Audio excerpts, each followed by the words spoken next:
Assalamualaikum warahmatullahi wabarakatuh. Waalaikumsalam warahmatullahi wabarakatuh. Sehat? Alhamdulillah. Alhamdulillah, dalam hal ini kita bisa berjumpa kembali bersama guru besar kita, yakni Al Mukarrom Syekh Haji Asep Zainal Abidin, di kediaman beliau, yakni di Pondok Pesantren As-Sholihin yang ada di Pakuwangi. Dalam hal ini kami bersama alumni pesantren Rumah Anak Soleh, putra dan putri yang alhamdulillah jumlahnya semuanya sekitar 45 orang datang ke pesantren sengaja ingin yang pertama silaturahmi kepada Pak Haji, dan yang kedua supaya mendapatkan ilmu atau pesan-pesan dari khususnya dari Pak Haji. Semoga dengan kehadiran kami semua di pesantren As-Sholihin ini bertatap muka langsung bersama Pak Haji, Allah Subhanahu wa Ta'ala memberikan keberkahan khususnya kepada kami semua, umumnya kepada kita, amin ya rabbal alamin. Dalam hal ini mungkin para alumni Pak Haji ingin sekali mendapatkan ilmu ataupun pesan-pesan dari Pak Haji yang pada kesempatan ini mungkin Pak Haji sedang sibuk apa ataupun sedang menggali hal-hal apa yang sifatnya positif dan nantinya insya Allah akan dikembangkan oleh para alumni. Mungkin hal ini saya pertama mau bertanya ke Pak Haji. Tadi kata Pak Haji dalam sambutan, Pak Haji hari-hari ini ataupun bulan-bulan ini sedang sibuk mengadakan channel As-Sholihin ya. Semoga dengan adanya channel ini, khususnya Pak Haji, khususnya lagi pesantren As-Sholihin ini, Allah Subhanahu wa Ta'ala berikan anugerah ataupun tambah-tambah daripada kebaikannya. Oleh karena itu mungkin saya bertanya kepada Pak Haji, yang pertama tujuan mengadakan channel As-Sholihin ini apa? Itu mungkin banyak. Oke, Assalamualaikum warahmatullahi wabarakatuh. Waalaikumsalam. Sahabat As-Sholihin TV dimanapun Anda berada, alhamdulillah pada kesempatan ini kita dapat siswa berkumpul, mudah-mudahan As-Sholihin diberikan keberkahan Allah Subhanahu wa Ta'ala. Menjawab pertanyaan tadi, kita membuka channel As-Sholihin TV ini yang pertama adalah untuk memperluas jaringan dakwah kita. Karena dakwah jaringan pada kesempatan ini, terutama di saat kita dihadapkan dengan berbagai kesulitan dengan COVID-19 ini, kita sangatlah sulit untuk mempublikasikan dakwah, terutama di kalangan yang sifatnya skala besar di tabligh akbar.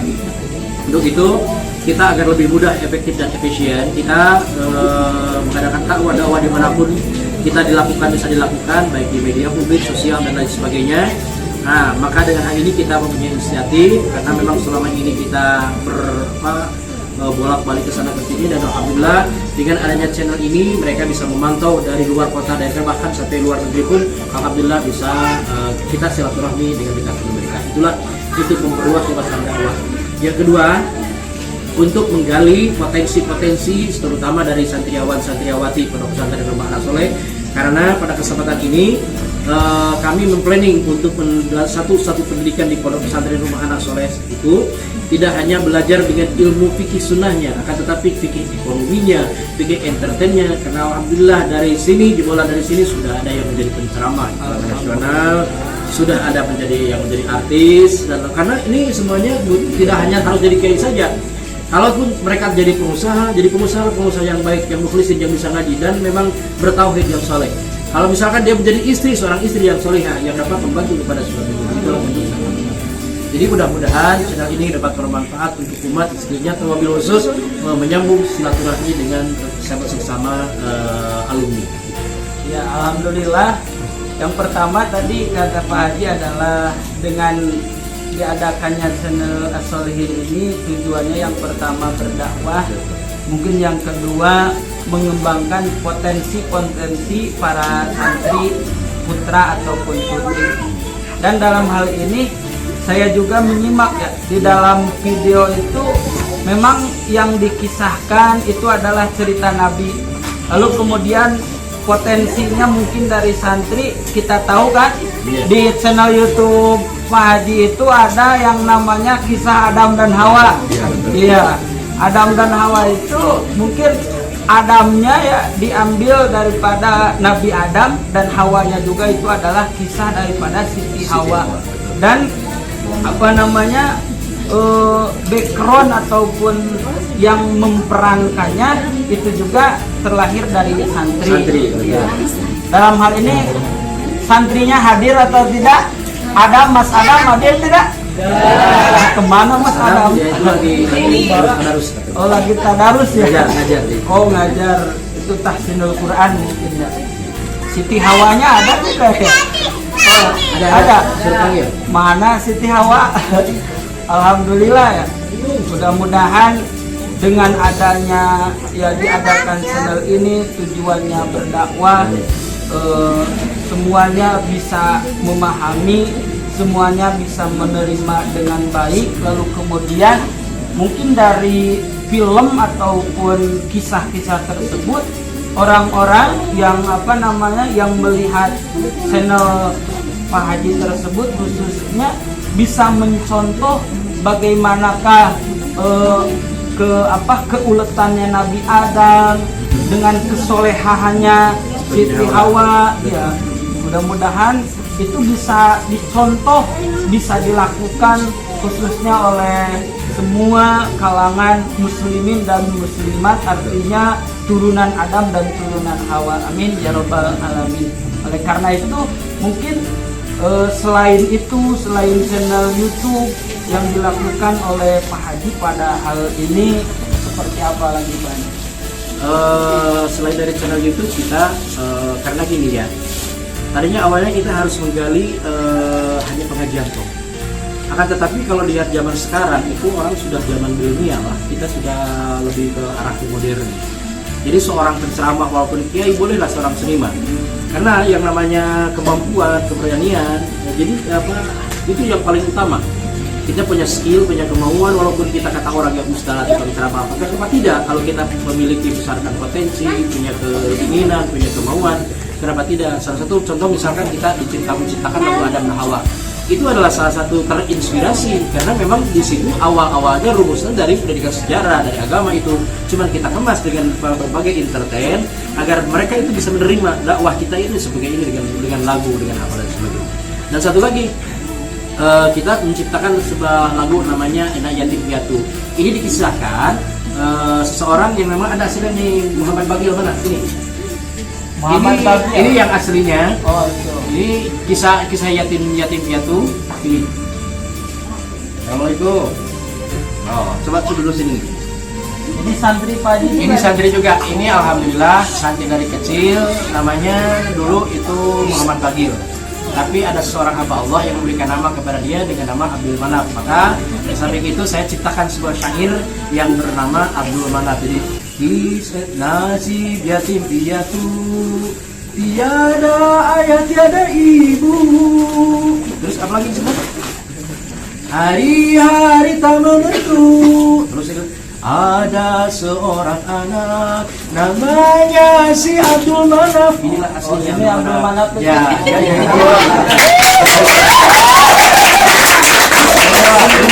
Kalau ada yang namanya Manaf atau Abdul Manaf, kita menciptakan sebuah lagu ini berdasarkan kita punya dasar dari ini anak ini. Mudah-mudahan dia menjadi orang yang sukses, menjadi anak-anak yang saleh. Amin ya rabbal alamin. Begitulah. Oh, iya. Ya, jadi di samping Pak Haji ini, guru kita ini, beliau adalah kiai, beliau adalah ustadz. Di samping itu beliau juga mampu untuk menjadi seniman. Lalu kemudian mungkin yang kita lihat secara alami, beliau itu memiliki uswatun hasanah, mampu untuk bercocok tanam, mampu untuk melakukan hal-hal yang sifatnya bisa dicontoh oleh kita semua. semoga apapun yang dilakukan oleh Pak Haji, baik dari seniman, bercocok tanam dan apapun itu bisa dicontoh oleh kami semua, khususnya para alumni, umumnya di kalangan masyarakat yang lainnya. Betul. Jadi ini salah satu kiat-kiat orang yang sukses itu dialah tangannya tidak pernah berhenti untuk berkarya, mulutnya tidak pernah berhenti untuk berbicara presentasi yang positif. Sampai saat ini saya tidak ada waktu jeda, sedikit pun tidak ada waktu jeda untuk memang beristirahat. Hanya sekarang di waktu tidur, waktu sholat, beribadah. Selainnya di situ kalau setelah dari kita berdakwah dan mencipta lagu, memberikan syair semua lagu, alhamdulillah saya ini sedang membuat cocok tanam bertani ini pohon cabai. Dari sini walaupun dibantu dengan santri, sampai saat ini kita harus turun sendiri, sehingga ini hampir 10.000 pohon hampir sendiri saya lakukan. Caranya bagaimana? Kita terus continue setiap pagi sampai kalau memang di saat bulan puasa penuh ini sampai sebulan full, saya dari habis terawih langsung nyangkul pakai senter.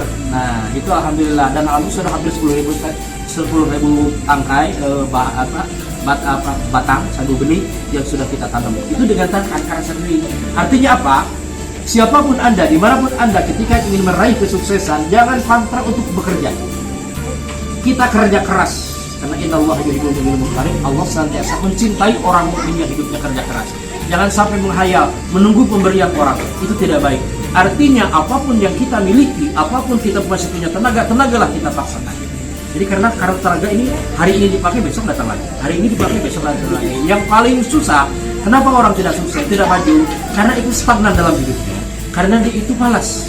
Penyakit yang paling utama al-kasal, malas.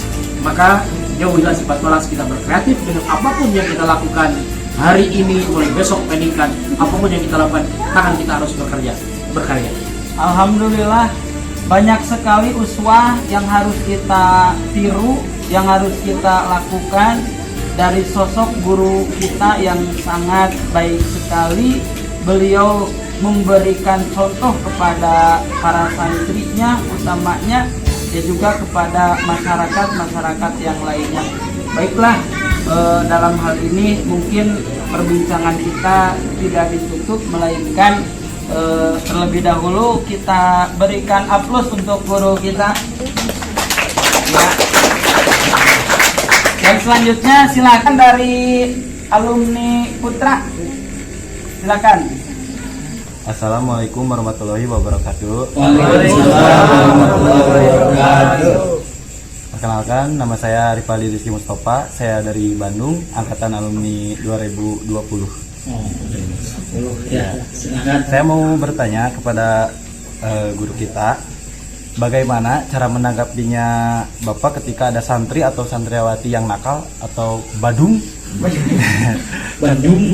Contohnya seperti ngambil ikan Bapak tanpa izin sepengetahuan Bapak.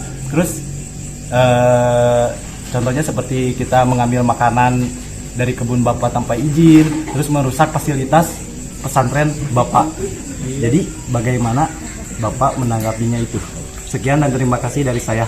Assalamualaikum warahmatullahi wabarakatuh. Ya, mungkin ini lebih ke curhat ya. Curhat pengalaman seorang siapa Ripaldi ketika menjadi santri dan menanyakan sikap pimpinan ataupun sikap guru memahami santri tersebut yang dilakukan aksi oleh guru, apakah harus marah, apakah harus sabar, apakah ada statement yang lainnya yang dilakukan oleh guru gitu ya. Mungkin itu Pak Haji yang ditanyakan. Baik, terima kasih. Lebih khusus untuk Ananda Ripaldi dari bagaimana caranya menyikapi ketika menghadapi guru yang badung.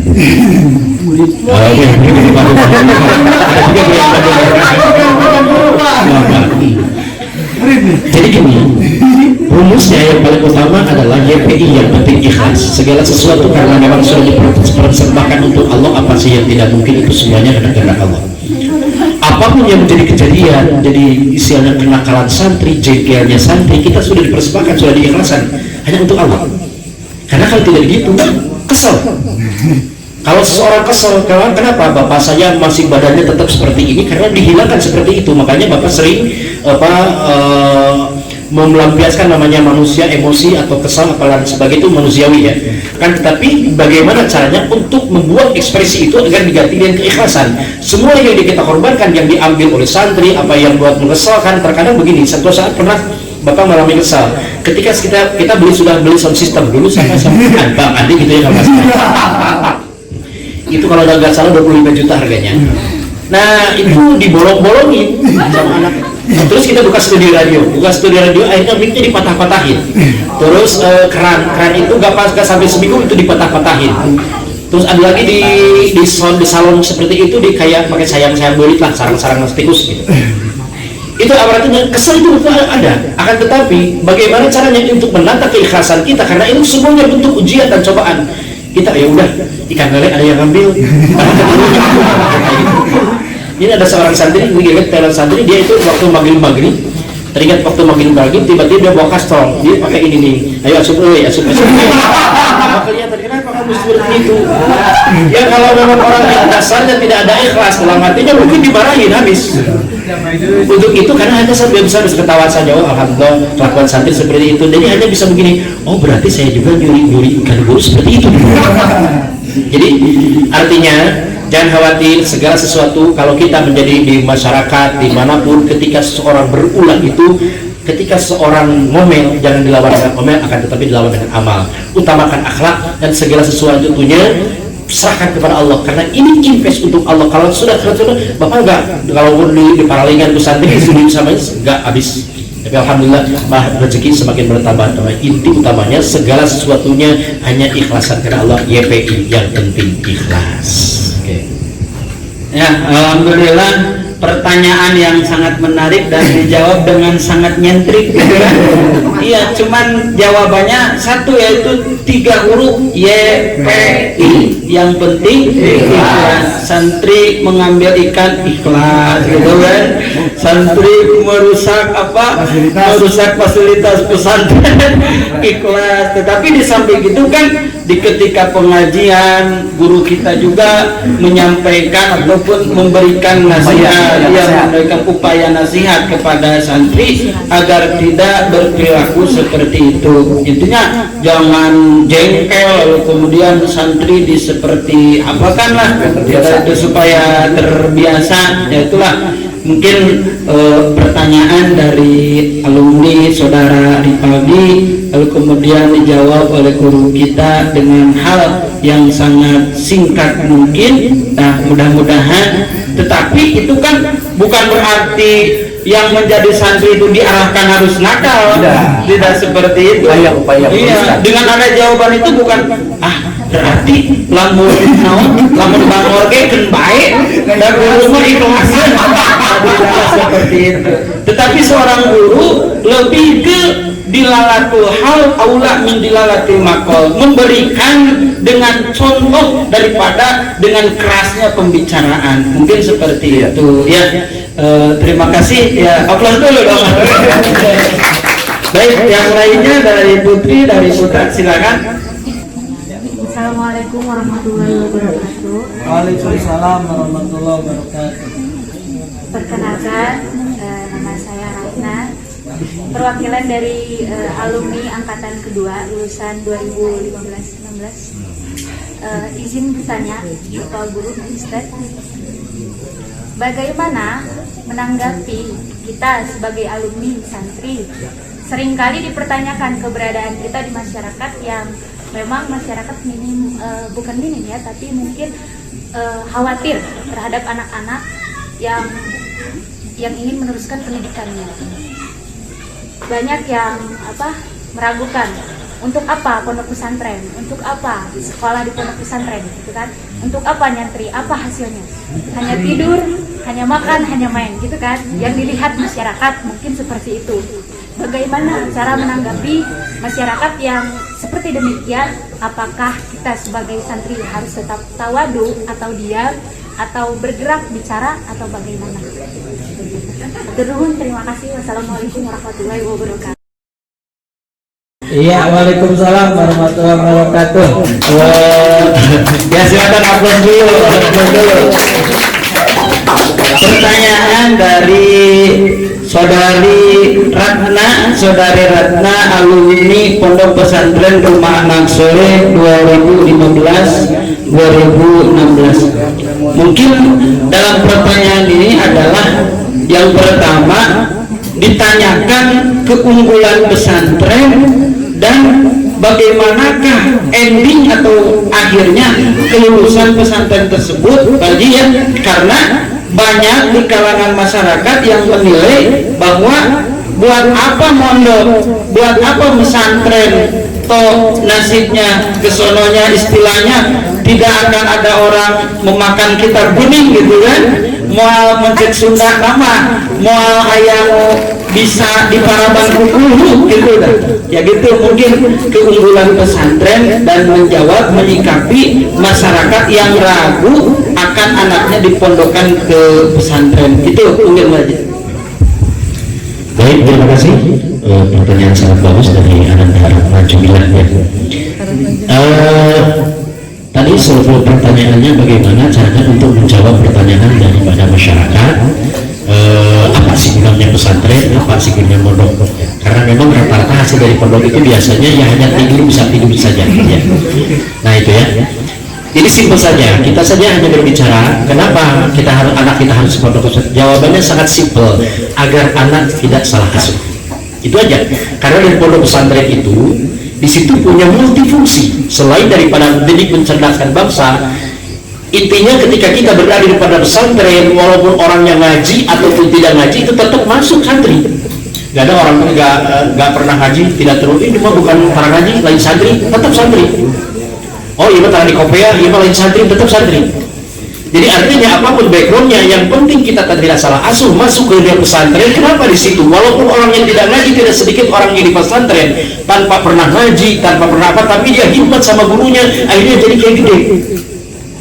Karena di pondok pesantren itu fungsinya bukan hanya untuk belajar saja, bukan hanya, tapi secara mendidik akhlaknya, mendidik amaliyahnya. Walaupun semalas-malasnya orang, ketika berada di pondok pesantren minimal sholat subuh ada yang bangunin. Itu akhlak, daripada akhlak. Yang kedua, kenapa di situ daripada kelalaian ibadahnya, aurat semua mungkin daripada semua jenis pesantren itu semuanya pada ngaji. Itu barokahnya langsung nomplok. Walaupun anaknya kadang-kadang santri raman selamen, kerjanya main, apa hanya tidur, makan tidur, dan berada di pondok pesantren, tapi jadi orang sukses. Kenapa? Karena di situ aura doanya yang begitu. Nah, kenapa kita tidak mengatakan bahwa salah itu supaya anak tidak salah asuh? Karena itulah dari pondok pesantren itu multifungsi. Yang pertama dari segi fisik kita membuat bisa gerakan. Yang kedua, apapun yang kita lakukan itu sebenarnya mempunyai nilai ibadah yang bukan hanya untuk dirinya saja, untuk umat. Karena minimal sesial-sialnya santri minimal mimpin tahlil memisah. Sependek-pendeknya santri ya jadi lurah, jadi apa jadi bisa.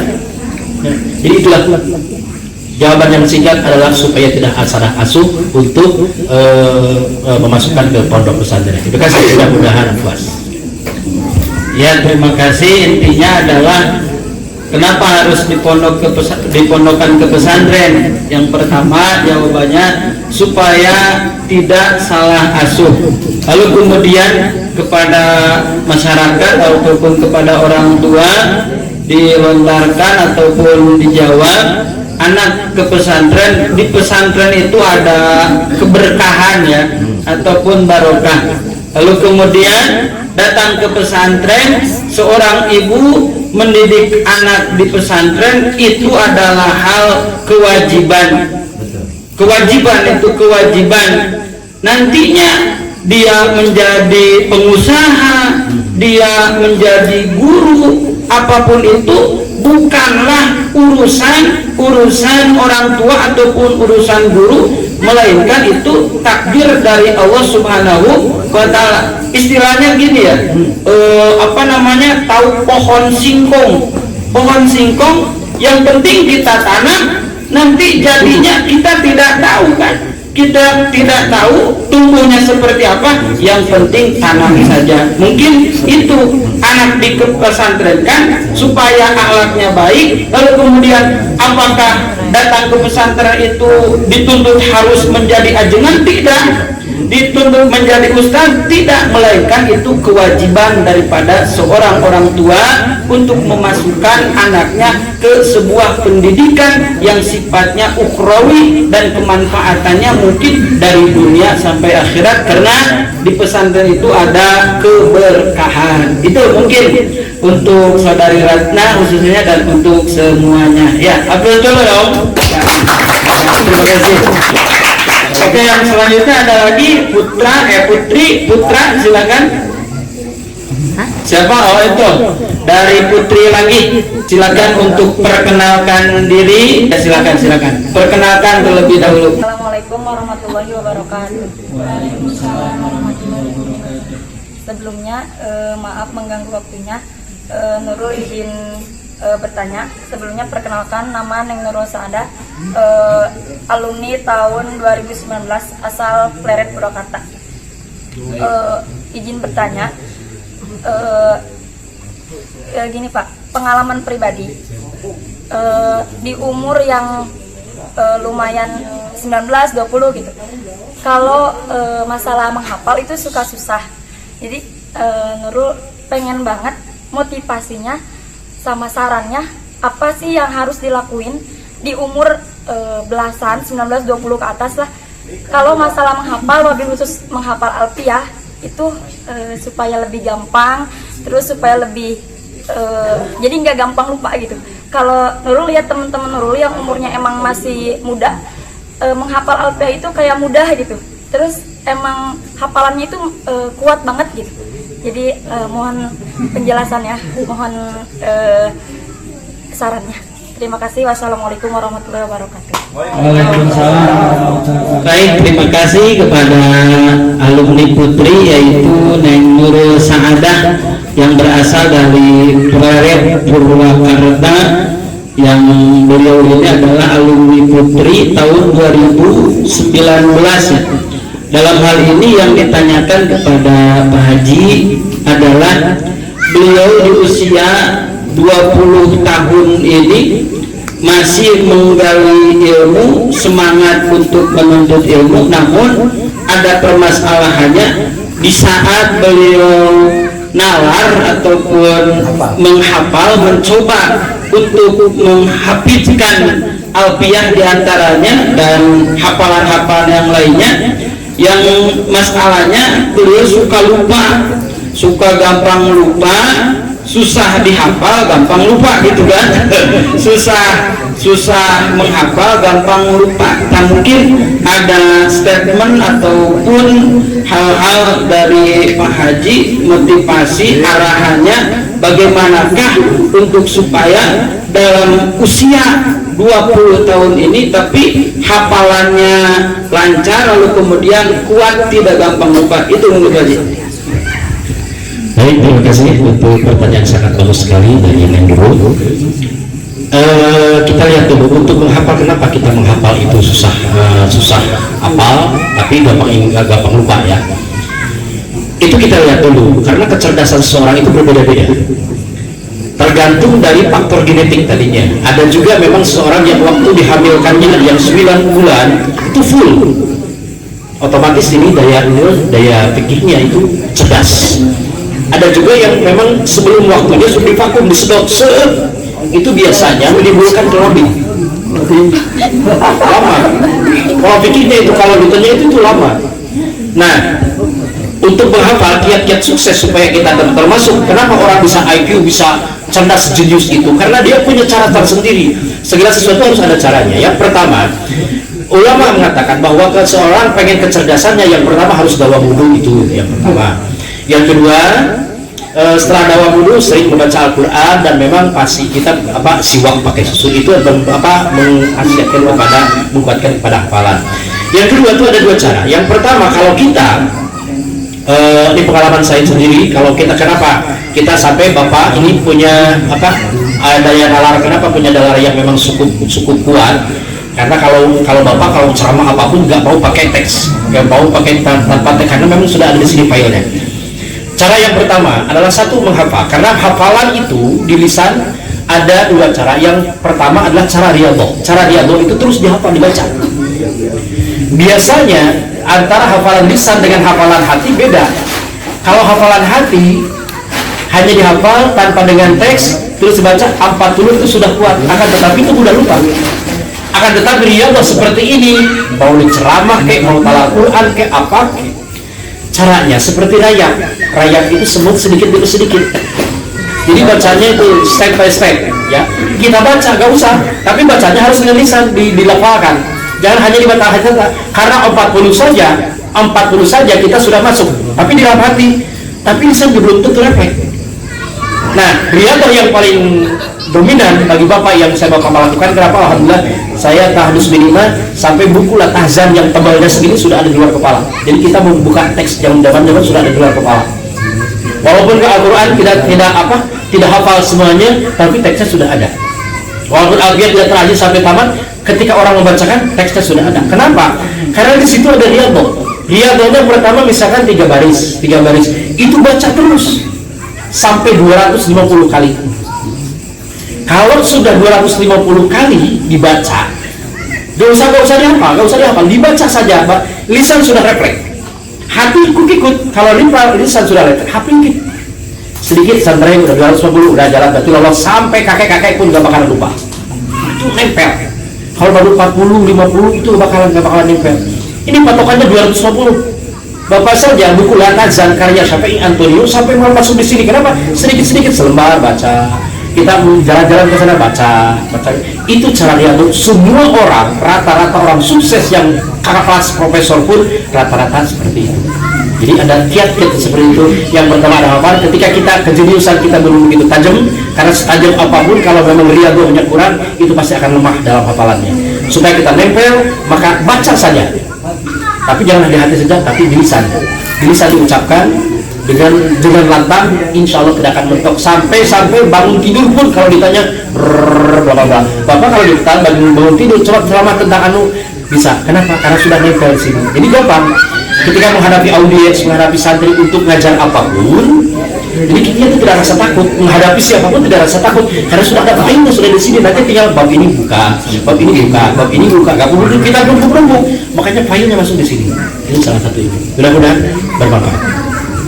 Ya alhamdulillah. Jadi pertanyaan yang tadi dilontarkan oleh Neng Nurul Saada ya mungkin sudah terjawab oleh guru kita. Yang pertama diantaranya seringlah berdawam wudhu. Mungkin itu ada fadilah, diambilnya fadilah. Yang kedua untuk syariatnya yaitu riyadhah atau sering mengulang-ulang hafalan tersebut. Insya Allah kalau sudah bisa seperti itu maka 250 ya patokannya 250. Kan biasanya ada yang menyebutkan 40 kali. 40 hanya di hati saja. Oh 40 hanya di hati. Lisan belum refleks. Oh iya, lisan belum refleks. Tapi kalau sudah 250 lisan hati sudah ngikut, lalu kemudian lisan juga sudah refleks. Mungkin itu diantara solusi untuk Neng Nurul khususnya, umumnya untuk semuanya. Semoga bisa diamalkan dan semoga lancar di dalam hafalannya. Amin ya rabbal alamin. Mungkin dicukupkan untuk rehat dulu untuk guru kita semua. Baik, yang selanjutnya nanti akan ada lontaran ataupun pembicaraan daripada alumni ya, berbagi tentang pengalaman. Apakah ketika dia di perusahaan seperti apa, yang menjadi ini seperti apa. Nanti mungkin untuk Pak Haji, terima kasih bagi Pak Haji, semoga sukses selalu, berkah selalu, amin.